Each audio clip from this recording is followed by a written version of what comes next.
Bienvenue dans Prophète de ton cœur. C'est la nouvelle rubrique du podcast Coran de ton cœur qui met à l'honneur l'homme qui, durant toute sa noble vie, nous a montré comment vivre le Coran dans tous les pans de notre vie. Chaque lundi, au travers d'épisodes courts et concis, tu découvriras ou redécouvriras les beautés du Coran comme elles ont été mises en application dans la vie du meilleur homme qu'ait connu le monde, notre Muhammad sallallahu alayhi wa sallam. De quoi bien débuter ta semaine, comme s'il était avec toi, sallallahu alayhi wa sallam. Muhammad, khayru khalqillah, sallu ala rasulillah, habib al-Mustafa. Assalamu alaikum. Dans un monde où nos besoins sont multiples, sont changeants, sont même complexes, dans une vie où parfois on ne sait même plus quoi demander à Allah, subhanallah, ça peut arriver, eh bien notre prophète, Muhammad sallallahu alayhi wa sallam, nous a facilité la tâche avec une invocation qui contient finalement toutes les invocations, une doua qui contient toutes les douas. Il a enseigné à notre mère, Aïcha radiallahu anha, une invocation que les savants ont qualifiée comme étant la plus complète des douas, la plus complète des invocations. Et quand le prophète sallallahu alayhi wa sallam parle de la plus complète, finalement, il nous enseigne à travers elle la plus complète des invocations, en fait on s'arrête, on écoute, on retient et après on agit. Alors, la doua en question, je la dirai en arabe d'abord, et ensuite on fait la traduction rapprochée, c'est Allahumma inni as'aluka min al-khayri kullih, ajilihi wa ajilih. ما علمت منه وما لم أعلم وأعوذ بك من الشر كله عاجله وآجله ما علمت منه وما لم أعلم اللهم إني أسألك من خير ما سألك عبدك ونبيك وأعوذ بك من شر ما عاذ به عبدك ونبيك اللهم إني أسألك الجنة وما قرب إليها من قول أو عمل وأعوذ بك من النار وما قرب إليها من قول أو عمل وأسألك أن تجعل كل قضاء قضيته لي خيرا.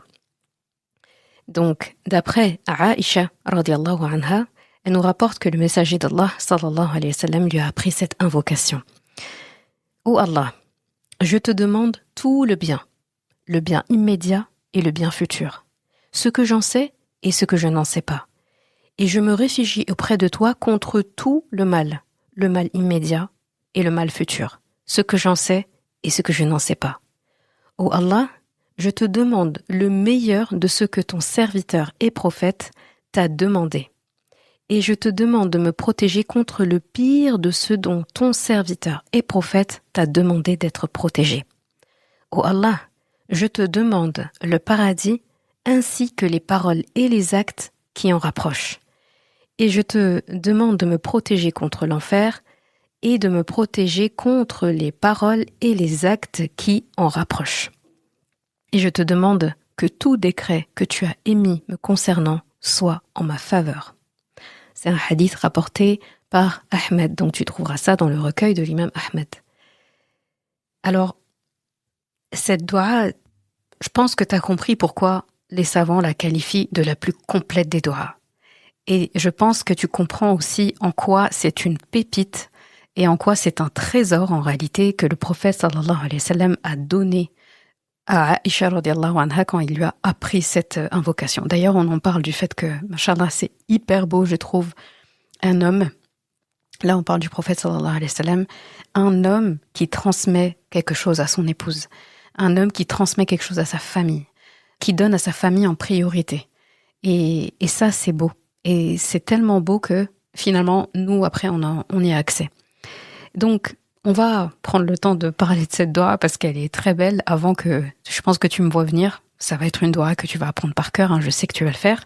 Donc, on rentre un petit peu dans la doua et voir en quoi finalement c'est la plus complète des douas et qu'est-ce que finalement on perd à ne pas l'avoir au quotidien, tellement en fait elle est complète, elle englobe tout. Alors déjà, juste le début, quand il dit « Allahumma inni as'aluka min al-khayri kullihi, ajilihi wa ajilihi, ma alimtu minhu wa ma lam a'lam » jusqu'à donc la suite, quand il dit « Oh Allah, je te demande tout le bien, d'accord, immédiat et futur, ce que j'en connais et ce que j'ignore en fait. » En fait, là, c'est seulement la première phrase de la dua, mais déjà tout est là. C'est une invocation cœur. Moi, franchement, je l'appelle l'invocation cœur. C'est l'invocation cœur parce que elle englobe tout le bien imaginable, même celui qu'on ne sait pas forcément formuler. Et pourquoi ? Maintenant, on répond. Pourquoi est-ce que ça, c'est la plus complète des doigts ? Parce qu'en fait, elle englobe déjà tout le bien dans toutes ses formes. Quand on parle le début de la doua. Franchement, la doua, on pourrait la diviser vraiment en 4 parties. Vraiment. Donc, on va passer ça de toute façon. On va passer dessus. Inch'Allah. Donc, elle englobe le bien dans toutes ses formes. Donc, le bien de la santé, de la foi, du rizq, des relations, la tranquillité intérieure, la sakina. Et en fait, elle ne limite pas le bien à ce que toi, tu crois être bon pour toi. Elle va inclure le bien qui est caché, celui qu'Allah subhanahu wa ta'ala connaît et que seul lui connaît, et que toi, tu n'aurais même pas ni pensé, en fait, à demander, ni osé parfois demander. Donc, dans les 2 cas, tu englobes ça parce que tu demandes à Allah subhanahu wa ta'ala, finalement, de sa connaissance, tout le bien. Et parfois, par exemple, on va demander un travail et Allah subhanahu wa ta'ala va nous donner une épreuve qui nous élève encore plus que ça, que ce travail qu'on a demandé. Ou il va nous donner ce travail et nous enseigner quelque chose à travers ce travail. Donc en fait, ce bien-là qu'il nous donne, lui, en échange et en remplacement de ce que nous, on pensait bien, eh bien, ce bien, on ne l'aurait jamais formulé de cette manière. Mais cette doua inclut ça. Cette doua, pourquoi aussi c'est la plus complète ? Parce que en fait, elle dépasse le temps. Elle dépasse le temps quand on dit « ajilihi wa ajili », donc le bien immédiat et le bien futur ou retardé. Eh bien, cette doua, là, elle embrasse le court terme et le long terme, donc la dunya et la akhira. Et aussi dans la dunya, le long terme dans la dunya aussi. Et c'est une invocation qui agit maintenant et qui continue d'agir plus tard. C'est impressionnant en fait. Elle agit plus tard, mais en la demandant maintenant. C'est vraiment beau. Il y a autre chose qui fait que cette doua, elle est complète, je trouve, c'est, en fait, elle libère du stress de bien formuler. Quand on dit « ma alimtu minhu wa ma lam a'lam », donc ce que j'en sais, ce que j'en connais et ce que j'en connais pas, du bien que je te demande, de tout le bien que je t'ai demandé, parce qu'on a dit « khayri kullihi », donc de tout le bien que je t'ai demandé. Juste tout le bien, ça suffirait. Mais on rajoute ce que je sais du bien et ce que je ne connais pas, en fait, et qui est aussi bien pour moi. Mais j'ai pas à ma connaissance parce que déjà j'ai pas la frise de toute ma vie, je sais pas quand est-ce que je vais mourir, je sais pas les épreuves que je vais rencontrer, je sais pas les réussites que je vais faire, mais toi Allah, tout le tableau de ma vie, t'as toute la frise chronologique de ma vie, donc tu sais qu'est-ce qui est bien, tu le sais d'avance. Moi je ne le sais pas, donc tout ça est englobé dans ce que je n'en sais pas, ce que j'en sais et ce que je n'en sais pas. Et en fait, parfois on a peur d'oublier quelque chose dans notre doua. Et ben avec cette formule-là, tu risques pas. Ici, même ce que tu ignores, tout ce que tu ignores, eh bien, est couvert par cette doua. C'est vraiment la doua, on pourrait dire, c'est une couverture, c'est une assurance, couverture, halal pour le coup, c'est une assurance tout risque, qui couvre tous les dégâts, qui couvre aussi tous les biens que tu pourrais avoir, matériels ou immatériels. Franchement, c'est beau. Et en fait, t'as plus besoin d'avoir les mots parfaits. Parce que des fois, subhanallah, on se rend compte que parfois on va être bloqué dans nos doigts parce qu'en fait, on cherche la meilleure formulation. Ou bien on se dit, je l'ai pas assez bien dit, j'ai pas été assez complet. Oui, mais là, déjà, faut se dire qu'Allah subhanahu wa ta'ala, il nous a créés. Rappelle-toi que Allah subhanahu wa ta'ala, c'est celui qui prend le temps de t'écouter alors qu'il sait ce que tu vas lui demander. Il prend le temps de t'écouter alors qu'il sait ce que tu as envie de demander mais que tu ne demandes pas, ce que tu as dans le cœur, et surtout, il prend le temps de t'écouter alors qu'il connaît tout ce que tu fais, de bien ou de mal. C'est lui c'est ce Allah, c'est ce Rabb-là plutôt, qui t'écoute. Donc en fait, normalement, on est censé se défaire de tous ces trucs de vouloir faire un truc parfait, etc. En fait, viens comme tu es. Faut juste respecter certains codes. Faut glorifier Allah, faut le remercier, faut admettre ses péchés. Et surtout, faut faire cette doua-là, tout simplement. Donc, voilà. Ici, là, comme je dis, il n'y a plus besoin d'avoir forcément des mots parfaits. si on reproduit de toute façon les formules du prophète sallallahu alayhi wa sallam, on touche quasiment au parfait. Donc là, tu as juste à avoir un cœur sincère au moment où tu fais ta doua. C'est ça le plus important. Donc le lien avec notre quotidien, quand on regarde cette formule-là, c'est qu'en fait, on vit dans une époque où on multiplie les listes de vœux. On veut telle chose, on veut tel emploi, on veut tel voyage, on veut faire tel changement. On formule, on reformule, on hésite, et parfois même on oublie. Mais cette doua, je trouve que c'est un raccourci immense. C'est vraiment un raccourci de iman, un raccourci spirituel qui est immense. Pourquoi ? Parce que c'est comme dire à Allah, Ya Rab, donne-moi tout ce qui est bien pour moi. Même si je ne le vois pas, même si je ne le comprends pas. Donne-moi tout ce qui est bien pour moi. Là, on ne peut pas se louper avec ce genre de formule. Et je continue donc dans pourquoi en fait c'est la doua la plus complète. Et là, je te donne finalement les catégories dont je te parlais tout à l'heure, qu'on pourrait la diviser en 4 parties. Donc la première partie, donc ce serait Allahumma inni as'aluka min al-khayri kullihi ajilihi wa ajilihi ma alimtu minhu wa ma lam a'lam wa a'udhu bika min ash-sharri kullihi ajilihi wa ajilihi ma alimtu minhu wa ma lam a'lam. Donc oh Allah, je te demande donc tout le bien immédiat, le bien futur, ce que j'en sais, ce que je n'en sais pas. Et après son homologue, on va dire, le fait de demander refuge à Allah subhanahu wa ta'ala, auprès d'Allah, contre tout le mal immédiat et le mal futur, ce qu'on en sait et ce qu'on n'en sait pas. Ça, c'est la première partie de la doua.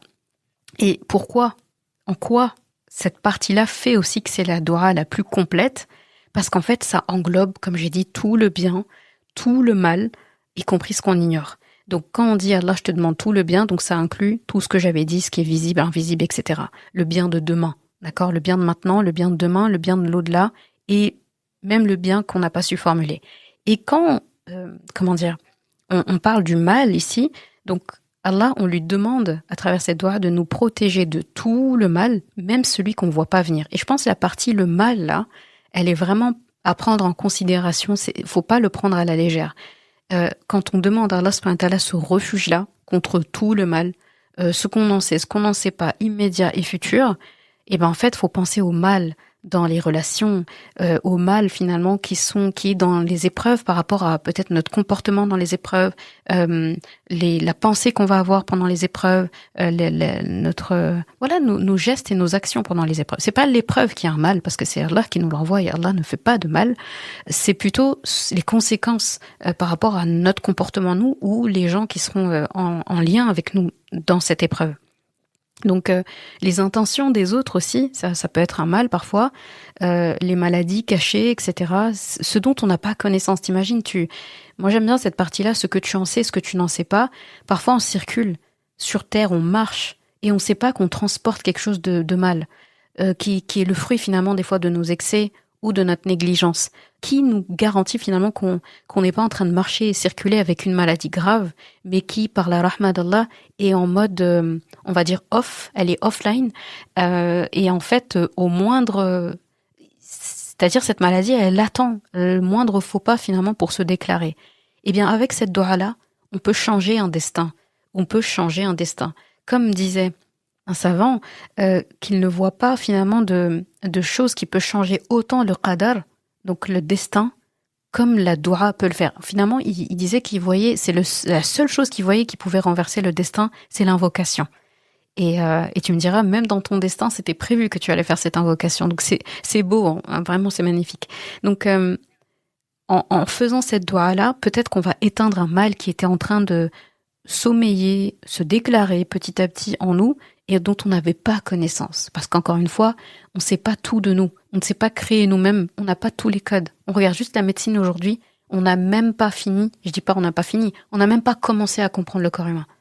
Alors, comment est-ce qu'on pense que, en fait, on peut se protéger d'un mal si en fait, on se réfère pas à Allah subhanahu wa ta'ala, vu que, voilà, ça me rappelle l'épisode de vendredi dernier sur le nom d'Allah, As-Samad, dans Surat Al-Ikhlas, As-Samad, donc celui qui n'a besoin de personne, ne dépend de personne et dont tout le monde a besoin. Et pourquoi tout le monde a besoin de lui ? Parce que c'est le seul qui sait tout.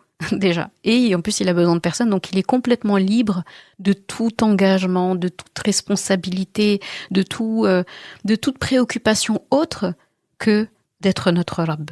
Donc ça, c'est magnifique. Je pense qu'en fait, avec cette doua-là, quand à partir, en tout cas, on se protège du mal, eh bien, en fait, tu te mets sous une couverture de protection qui est divine, forcément, vu qu'il s'agit d'Allah subhanahu wa ta'ala, qui est global. C'est silencieux, mais c'est permanent, en fait. C'est vraiment, tu le fais ça tranquillement, en douce, en fait. Donc, la deuxième partie de la doua, quand je disais qu'elle se coupait en 4, donc la première partie, c'est le fait de se protéger, donc de tout le mal, de demander à Allah subhanahu wa ta'ala tout le bien, de se protéger de tout le mal, et t'as compris maintenant le détail. Et dans la deuxième partie, c'est le fait qu'en fait, cette doua, elle s'aligne, mais parfaitement sur les demandes prophétiques. Quand on dit, donc ça c'est la deuxième partie que j'aime beaucoup, je crois que c'est parmi mes préférés dans les parties de cette doua-là, même si c'est une de mes doua préférées déjà, quand vient le moment où on mentionne le prophète sallallahu alayhi wa sallam, dans une doua que lui-même nous enseigne finalement, quand on dit Allahumma inni as'aluka min khayri ma sa'alaka 'abduka wa nabiyyuk wa a'udhu bika min sharri ma 'adha bihi 'abduka wa nabiyyuk. Donc ça c'est la deuxième partie de la doua. Et là c'est oh Allah, je te demande le meilleur de ce que ton serviteur et prophète. Regarde comment le prophète sallallahu alayhi wa sallam parle de lui-même en fait dans cette doua. Et nous qui allons la prononcer, eh bien, on va parler du prophète sallallahu alayhi wa sallam en parlant de lui en tant que abd, serviteur, et en tant que prophète. Donc il y a ce côté qu'on partage avec lui, on est des esclaves comme lui, on est des serviteurs, on est des servants d'Allah comme lui, d'accord ? Des ibad, comme lui, il était abd d'Allah. Et il y a la partie prophète. Et ça, c'est la partie quelque part qui assoit à la fois son autorité, qui a cette notion de safe place. Je suis prophète, j'ai été agréé par Allah, tu peux me copier sans problème. Tu n'as pas à... C'est-à-dire, tu peux vraiment me copier. T'es tranquille. J'aime beaucoup cette partie-là de la doua. Donc, vraiment, elle est top. Donc, comme je disais, donc je te demande le meilleur de ce que ton serviteur et prophète, donc Nabiyuka wa Abduka, donc t'a demandé, et je te demande de me protéger contre le pire de ce dont ton serviteur et prophète t'a demandé d'être protégé. Donc là, pareil, on en parle de cette partie-là de la doua où en fait tu places tes besoins dans les traces du prophète sallallahu alayhi wa sallam. Tu ne demandes pas seulement pour toi, en fait tu demandes avec la force, avec la sagesse de celui qui connaît Allah mieux que nous tous réunis. Et ça, franchement, je pense que juste on s'arrête là dans la doua, on peut pas échouer en fait. On peut pas échouer dans cette vie et dans l'au-delà avec ça. Parce qu'en fait, le prophète sallallahu alayhi wa sallam, tout ce qu'il a fait, c'est une formule gagnante. Donc imagine si tu arrives à attraper finalement un peu de lui juste à travers cette façon de formuler, cette façon de parler à Allah subhanahu wa ta'ala, cette façon de demander, cette façon d'être complet, d'être vraiment, t'es exhaustif. On dit souvent, oui, la liste n'est non exhaustive. Là, cette doua, elle est exhaustive, pardon. Elle est exhaustive. Il y a tout. Dis-moi juste une chose quand tu lis la doua en entier qui n'est pas inclus ici. Dis-moi juste une chose qui a été oubliée. Spoiler, il y en a pas. Il y en a pas. Il y a tout ce qu'il faut. Donc, ça, c'est la deuxième partie de la doua que je trouve qui est magnifique parce que la première partie, c'est nous qui parlons quelque part. C'est nous qui demandons directement à Allah. La deuxième partie, c'est comme si on prenait un peu un joker. On reprend un peu les paroles du prophète sallallahu alayhi wa sallam en se disant, ya Allah, je demande pas tout le bien seulement. Pourtant, on a dit tout le bien et je te demande je me réfugie vers toi contre tout le mal. Ça, on pourrait dire, c'est déjà complet. Mais on ajoute, et je te demande aussi. Tu vois, parmi tout le bien que ton prophète a demandé, tout le bien. On connaît pas toutes les doigts du prophète sallallahu alayhi wa sallam par cœur. On ne peut pas répertorier, nous, connaître par cœur, pouvoir réciter par cœur tout ce que le prophète sallallahu alayhi wa sallam a prononcé à Allah. Parce qu'on n'est pas avec lui quand il fait ses tahajjud. On n'était pas avec lui quand il est seul avec Allah. Et t'imagines les joyaux, les trésors, les pépites qu'il a dû prononcer dans ses invocations tard dans la nuit, où il n'y a que lui, Allah. Personne n'avait accès à ces paroles-là, ni ses épouses, ni ses amis, ni les compagnons, ni personne. Il n'y a que lui, Allah. Et ben, avec cette partie-là de la doua, c'est comme si on venait rentrer un petit peu dans son intimité, on va dire, dans sa relation avec Allah, pour dire, tu vois, Allah, toi, t'es au courant de ce que vous vous êtes dit, hein, à la fois de ce qu'il t'a demandé et de ce que tu lui as répondu. Et ben en fait, moi, je me permets, à travers finalement un conseil du professeur sallam, une doua du professeur sallam lui-même m'a quelque part incité à te demander vos échanges là, vous deux. Eh ben, je demande tout le bien et le meilleur en plus. Donc, je demande le meilleur de tout ce que ton prophète et serviteur t'a demandé. Et tout ce dont, finalement, tout ce qui t'a demandé de le protéger contre ça, moi, je te demande de me protéger de la même façon, en fait, tout ce qui t'a demandé de le protéger, là, d'accord, contre quoi il t'a demandé de le protéger, ben moi, je veux pareil. Et je veux même le pire, hein. Même le pire, et ben protège-moi de ce pire que lui aussi t'a demandé de le protéger de ce pire. C'est magnifique.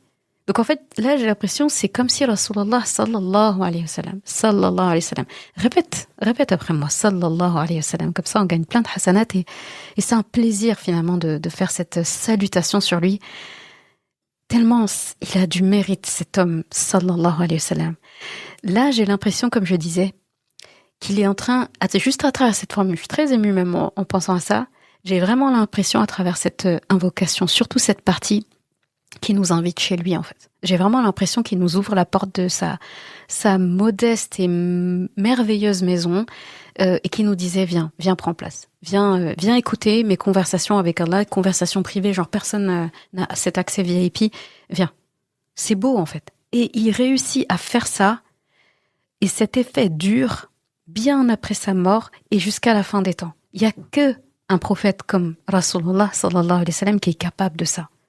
Tu t'imagines en fait ce qu'on est en train de toucher là, ce qu'on est en train de toucher de nos mains et ce beau cadeau en fait qu'on déballe de sa part aujourd'hui.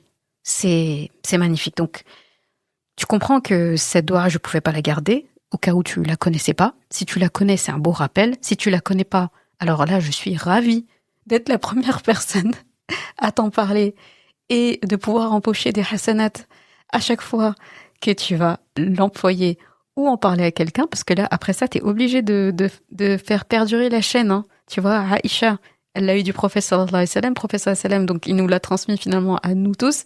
Moi, quelqu'un me l'a transmis, je te le transmets, tu es obligé de continuer la chaîne vertueuse. Là, c'est obligé, parce que toi aussi, tu dois empocher les intérêts sur tes bonnes actions que tu vas retrouver le jour du jugement. Je pense qu'on a tous besoin de ce surplus de hasanat. Donc voilà. Donc ça, c'était pour la deuxième partie de la doua. Donc première partie, c'est moi qui demande à Allah subhanahu wa ta'ala à travers une formule en plus que le prophète sallallahu alayhi wa sallam nous a enseigné, tout le bien. Et je lui demande refuge contre tout le mal. La deuxième partie, je me cale sur ce que le prophète sallallahu alayhi wa sallam a dit et en fait, je copie-colle exactement sans savoir finalement tout ce qu'il a demandé. Je sais que c'est forcément du khayr, du bien. Allah, je veux la même chose. Ton prophète aussi que tu aimes tant, à qui tu refuses rien, j'emploie les mêmes formules que lui sans les connaître. Ensuite, la troisième partie, et c'est une partie aussi magnifique, cette partie, elle va viser l'essentiel, je trouve, le paradis et l'éloignement de l'enfer. Donc dans cette partie-là, donc l'avant-dernière partie, la troisième partie, là, le prophète sallallahu alayhi wa sallam nous enseigne de demander, donc Allahumma inni as'aluka al-jannah wa ma qarraba ilayha min qawlin aw amal wa a'udhu bika min an-nar wa ma qarraba ilayha min qawlin aw amal. Ça aussi, toutes les parties en fait sont aussi belles les unes que les autres. Là, on demande à Allah, donc oh Allah, je te demande le paradis. Finalement, notre objectif. Je te demande aussi en même temps que le paradis, pas seulement le paradis, mais aussi les actions, les paroles qui mènent au paradis. Et aussi, je te demande de me protéger de l'enfer. Là aussi, c'est un objectif, pas aller en enfer. Et je te demande aussi refuge contre les paroles et les actes qui mènent en enfer. Donc tu vois, là aussi c'est complet. En fait, cette phrase-là, à elle seule, elle t'éduque sur le plan spirituel. Elle ne demande pas, cette phrase, en fait, dans cette phrase, tu ne demandes pas que le paradis, mais aussi les causes qui y mènent. C'est là qu'on voit que c'est la plus complète des doigts et c'est là que même ça nous enseigne quand on demande à Allah, on demande quelque chose, mais il faut pas oublier de lui demander de faciliter le trajet jusqu'à cette chose. Parce qu'en fait, si on demande pas, on s'expose à quelque chose. C'est qu'Allah peut nous donner le résultat qu'on a demandé. Mais si on a beaucoup d'épreuves, beaucoup d'embûches, beaucoup de difficultés. On va en avoir. Mais des fois, la différence entre la personne qui a demandé et ce résultat, et qu'Allah facilite le chemin vers le résultat, et celle qui a juste demandé un bon résultat, c'est qu'en fait, il y en a une peut-être qui galérera plus sur le chemin. Les deux vont être éprouvés, mais il y en a un qui va être plus éprouvé. Et finalement, quand on s'en rend compte, on se dit que on aurait pu éviter ça, entre guillemets. On aurait pu alléger cette peine en demandant quelque chose de complet à Allah. Ya Allah, je veux atteindre tel objectif. Et le trajet, le voyage, le process, la route vers cet objectif-là, je veux aussi que tu m'accompagnes de A à Z. Et pas seulement le résultat. Et là, tu te rends compte que le chemin, finalement, est plus important que même la destination, parfois. Donc, cette doua, on ne demande pas que le paradis, comme je disais, mais aussi les causes qui y mènent. Et même dans les causes, on ne dit pas que les causes. Là, il détaille les actes et les paroles. Parce que qu'est-ce qui nous emmène au paradis ou en enfer? Qu'est-ce qui fait nos interactions avec les gens? Des actes et des paroles. C'est soit des actes, soit des paroles. C'est rarement autre chose. Donc, pareil, on ne demande pas seulement à éviter l'enfer, mais aussi à fuir tout ce qui mène à l'enfer. Donc en fait, tu ne demandes pas une récompense sans en vouloir le chemin. Tu veux la récompense, il faut aussi vouloir le bon chemin de cette récompense-là. Donc vraiment magnifique formule, ça aussi, cette partie-là. Donc on a 3 parties. Et là, on a la 4e partie. Et cette partie-là, je la trouve très belle aussi, la 4e, parce qu'elle conclut tout le reste, en fait. Elle va vraiment conclure tout le reste. Elle est plus courte, finalement, que les autres parties, mais elle conclut tout le reste. Et cette partie-là, c'est « Wa as'aluka an taj'ala kulla qada'in qadaytahu li khayra ». Donc, dans le sens rapproché, c'est « Ya Allah, donc je te demande que tout décret que tu as émis me concernant soit en ma faveur. » Ah, c'est magnifique. Donc là, c'est une demande d'alignement total avec la hikmah, la sagesse d'Allah subhanahu wa ta'ala. Donc, c'est vraiment, cette partie-là, elle vient conclure. C'est-à-dire que tout ce que tu avais prévu pour moi, que moi, j'avais pas, je ne sais pas, comme j'ai dit tout à l'heure, moi, j'ai pas la frise chronologique de ma vie, ni celle de mes enfants, ni celle de ma famille, ni de mon entourage, ni de personne. Mais toi, tu as ma frise à moi, et tu as celle de tout le monde, de toute l'humanité, jusqu'à la fin des temps. Donc, en fait, c'est à toi que je demande. À toi, As-Samad, alladhi lam yalid wa lam yulad wa lam yakul lahu kufuwan ahad, ya ahad, toi qui es l'ahad, c'est à toi que je demande que tout décret que tu as émis me concernant soit en ma faveur. Là encore, c'est vraiment une doua qui est game changer, life changer. Ça change une vie, ça change ça, en fait, tu modifies complètement le jeu des cartes, là, ici, le jeu de cartes, tu modifies tout en ta faveur. Pas qu'avant, c'était pas en ta faveur, mais là, du coup, t'as un boost. Là, voilà, c'est un booster comme tu n'en trouveras pas d'autre, en fait. Et tu remets à Allah les clés à la fin. Parce qu'en fait, si t'as remarqué depuis le début de la doua, c'est toi qui dis, je veux ça, je veux ça. Au début, c'est vraiment, tu vois, quand tu vois, c'est chronologique. Au début, c'est, moi, je veux ça, je veux ça, le bien, et je veux pas le mal. Après, tu vois, tu montes en humilité au fur et à mesure de la doua. Après, tu te dis, ouais, ça c'était ma formule, même si elle a été enseignée par le prophète sallallahu alayhi wa sallam. La deuxième partie, là, tu dis, je veux comme le prophète sallallahu alayhi wa sallam il a eu. D'accord? Tout simplement. Je demande la même chose que lui. Et je me réfugie contre les mêmes choses que lui. D'accord. Donc on gagne en humilité. Et ensuite, on gagne encore plus en humilité parce qu'on parle du paradis, de l'enfer, de nos actes et de nos paroles. Et là, on admet qu'en fait, les actes et les paroles, si elles vont pas dans le bon sens, ça va être chaud pour le paradis. Donc, on demande et la des bonnes destinations et les bons moyens pour y accéder. Et là, on admet qu'en fait, c'est que Allah qui peut nous les donner. Et pourquoi je dis qu'on monte en humilité?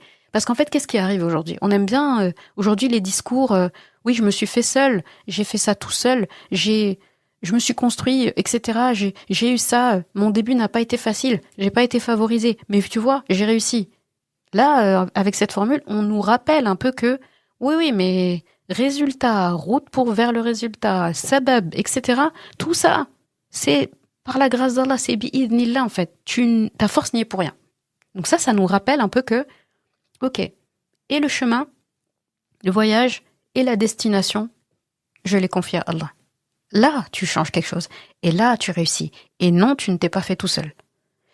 Et ensuite, la dernière partie, c'est la conclusion, vraiment, c'est le summum encore de l'humilité, c'est et moi, et ton prophète, et nous tous, en fait, on est tous sous ton décret. Et à la fin, c'est toi qui décides. Et je te demande que tout ce que tu as décidé soit en ma faveur. Ya Allah. En gros, est-ce que tu peux m'accorder ça? Et là, on conclut en beauté, en fait. C'est magnifique. Franchement, cette doigt, je sais pas. Faut que tu me dises dans les commentaires ou je sais pas où tu peux me parler. Confirme-moi quand même que c'est grandiose ce qui se passe dans cette invocation. Donc vraiment important.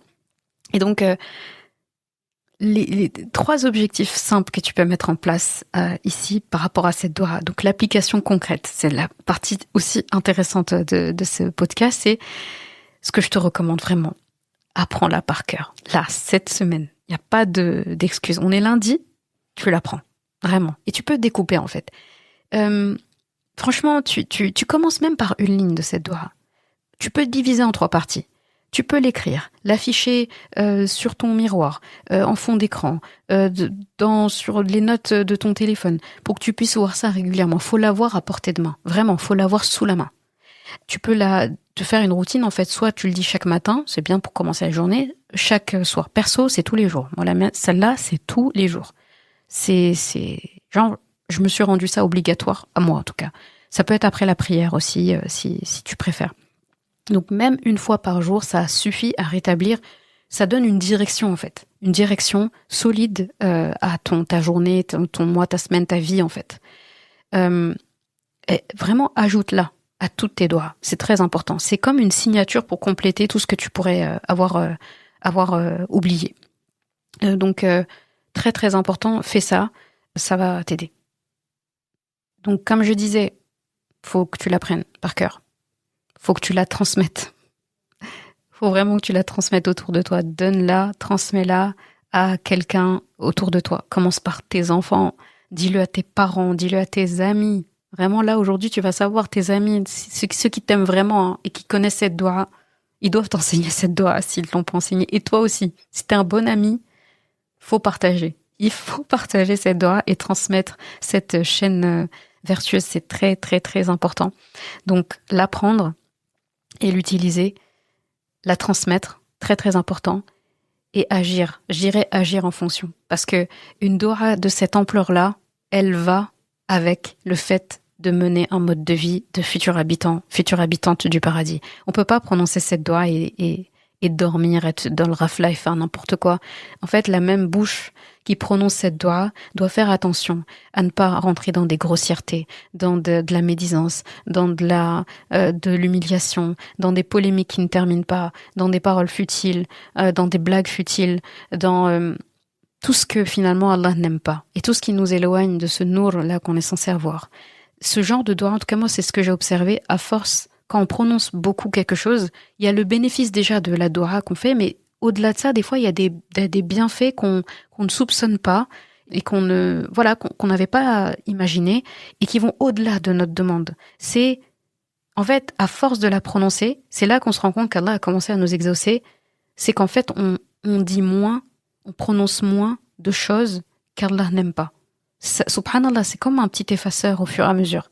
Parce qu'Allah, il met en application tout de suite ce qu'on lui a demandé. Et ça commence par soigner ce qu'on dit à côté. Franchement, c'est pas logique.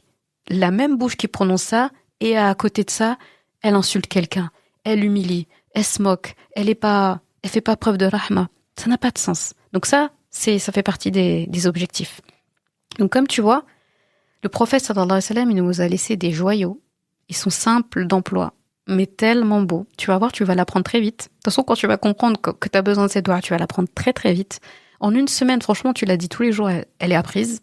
En arabe et en français, tu pourras l'expliquer à n'importe qui. Cette doua, elle est pas longue. Elle est pas compliquée du tout, ni à comprendre, ni à apprendre. Et c'est une doua qui est dense. Elle est puissante. Il y a la puissance d'Allah subhanahu wa ta'ala dedans. Allah nous protège à travers elle. Il nous enveloppe à travers elle. Et si tu devais en retenir une, commence par cette doua-là. Et si tu veux vivre avec l'assurance que tu n'as rien oublié de demander à Allah subhanahu wa ta'ala, alors adopte ça. Allahumma inni as'aluka min al-khayri kullihi, ajilihi wa ajilihi, ma alimtu minhu wa ma lam a'lam. وما أرسلناك إلا رحمة للعالمين. Et nous ne t'avons envoyé que comme rahma pour l'univers.